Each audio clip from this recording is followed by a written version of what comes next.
त्या खेळाडूने मैदानाच्या आतमध्ये 134 धावा कुठल्या 32 बॉलमध्ये 11 षटकार मारले, 11 चौकार मारले. विजेसारखी लकलकणारी बॅटिंग केली आहे पट्ट्या लाखवडचा. खेळाडूचं नाव आहे Pratap Sampal, player of the tournament.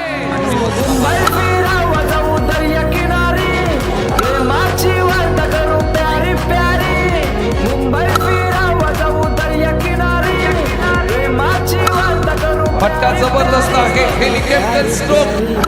प्यारी प्यारी प्यारी प्यारी तू प्यारी प्यारी. आणखी एक समोर खेळ आहे डाऊन द ग्राउंड. आणखी एक समोर खेळ आहे डाऊन. I love you माझी डार्लिंग. प्रताप संपाळनी पिकअप केलं. प्यार करशील काय पोरी तू प्यार करशील काय.